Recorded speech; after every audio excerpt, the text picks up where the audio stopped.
a good counselor and a psychologist, and she said she's proud of it.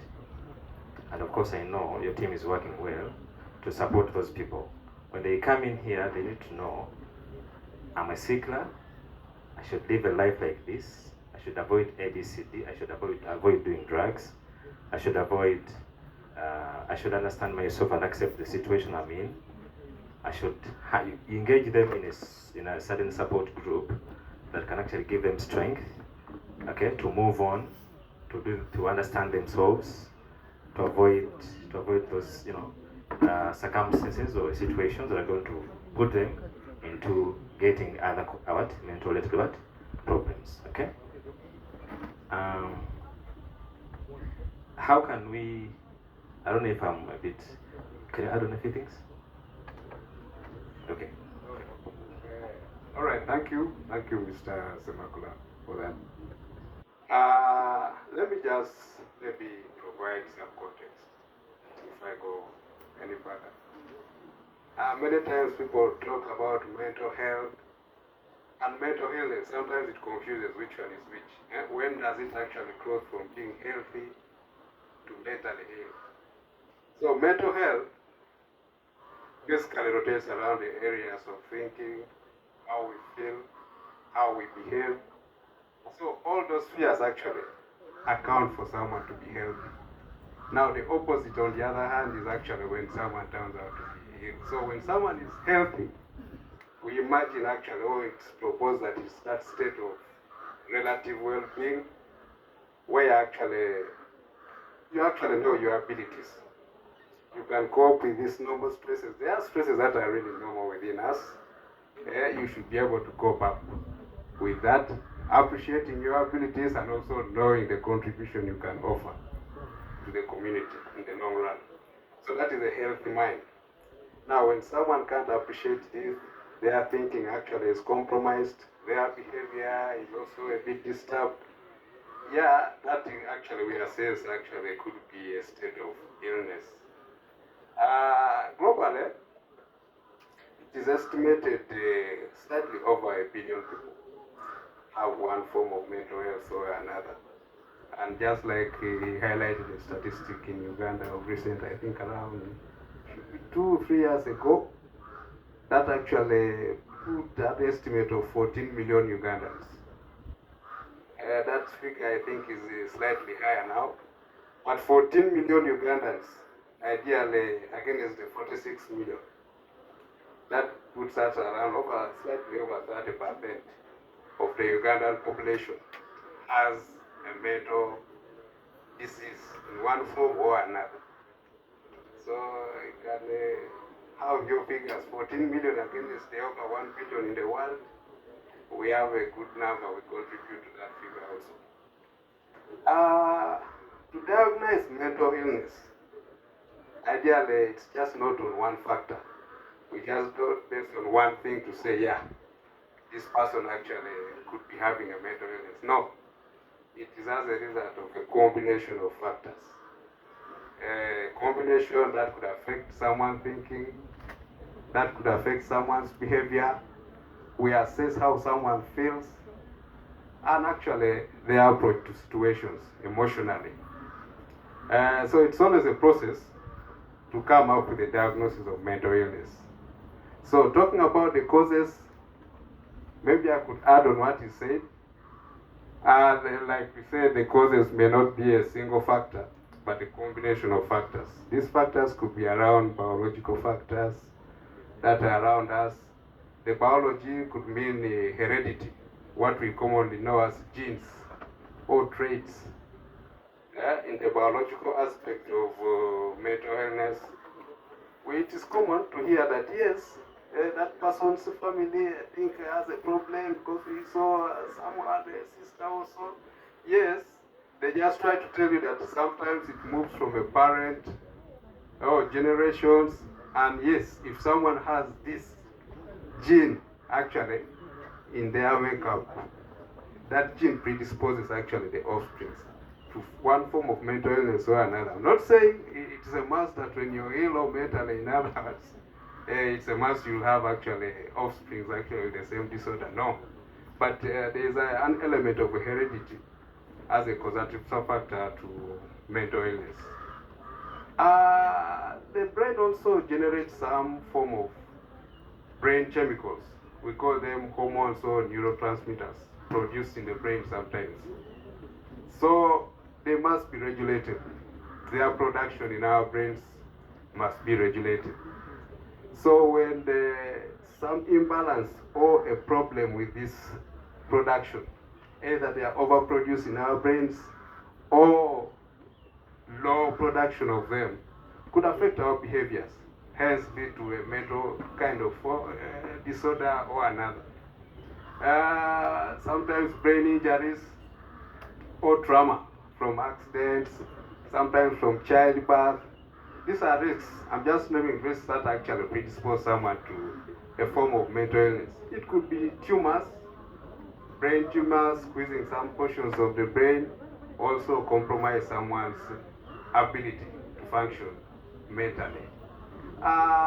Maybe the social factors that are around us sometimes, you can see we tend to ignore. It is between us, we ignore information. This is a social kind of intervention they are bringing here. The advice on sickle cell and the risk actually it poses if you don't actually take it seriously.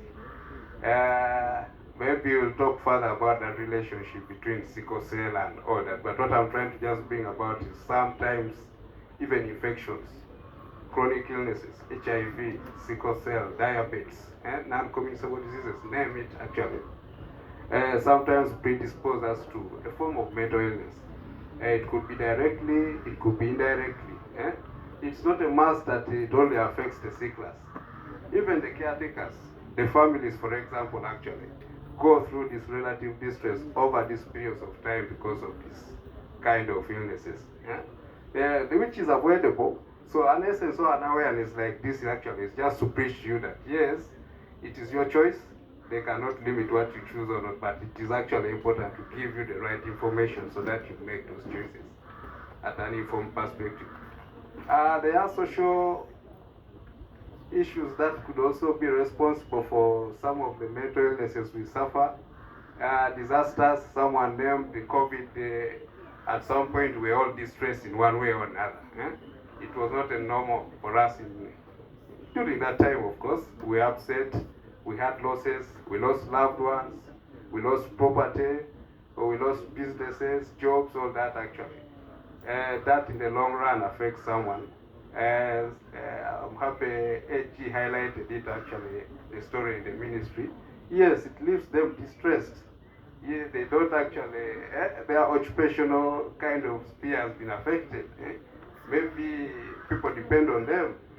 So they have to think extra, and in the end they become stressed, depressed, and in the long run they can be diagnosed with a form of mental disturbance or another. So yes, it could be this what we call behavior changing drugs, marijuana, ice, cannabis, cocaine. It's common in such an environment in a university like this. I expect there could be a few battling such substance related problems. Yes, in the long run, they also tend to actually manifest mental symptoms. So yes, I think if I can recall, we were given a very short time and we are quite a number of speakers here. I don't want to occupy the floor. I'm sure my colleague will also add. The 10 minutes are not enough. So that's why I chose to be last and I chose to keep quiet, because I speak a lot when it comes to that. Now, if you look at all of us who are in this tent, if we are to do as if I had come with my screening tool, you will find that at least each of us have what? A symptom of mental illness. But the degree what? Varies. Okay? Once each of us, God created us in one way or another with at least a symptom of what? Mental illness. But we have a criteria to meet that diagnosis that now Yours requires what? Medical attention. For example, when I go to the bar, I take my waragi, I take my whatever. I've not disturbed the peace of others. That means I'm still in mutual control of that waragi which I'm taking. But where time reaches, you drink, you become a public nuisance, you beat people, you reach home, you terrorize the family. You know that you are heading to what? A mental health what? Problem. Okay?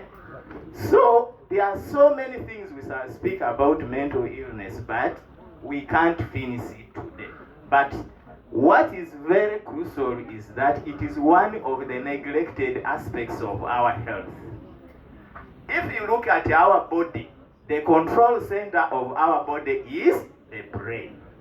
And we lay people, we look at an illness in terms of pain. And somebody suffering from a mental illness will not have a wound on his body, will not feel any pain. He will look at you, and when you tell him you have a problem, he will tell himself, I'm not sick. Sina wanuma.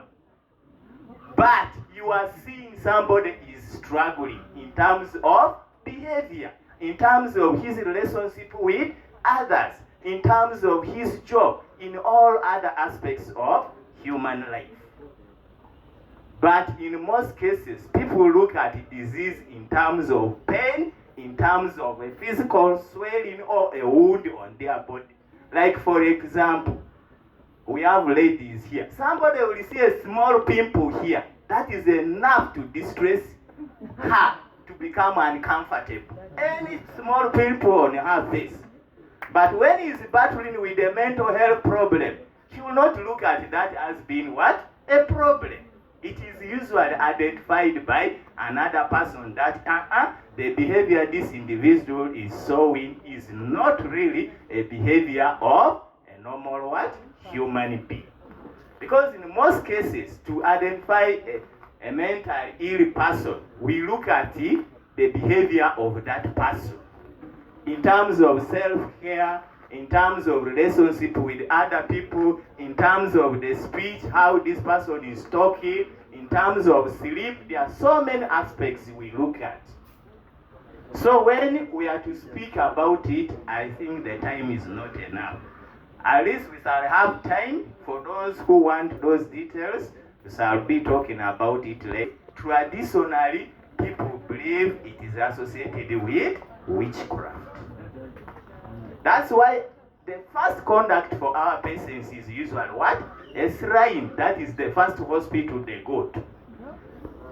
They will go to the shrine, they will exhaust all the resources. They will tell you, bring a black coat, maybe a white one, a Red Bull, or a black one. They will ask all those sorts of things. You take, but still somebody doesn't get what? Well. Then the next doctor they go to is the church. That is either to the pastor or to the what? To the mosque, to a imam for prayers. That is after failing from the what? From the shrine. That's the next facility they will go to. Still after failing from there, the next as a last resort is now what? A hospital, none other than Butarika Hospital. And people only know in Uganda, there is one hospital which treats mental health, mental illnesses. That is Butarika Hospital. It is not the only one.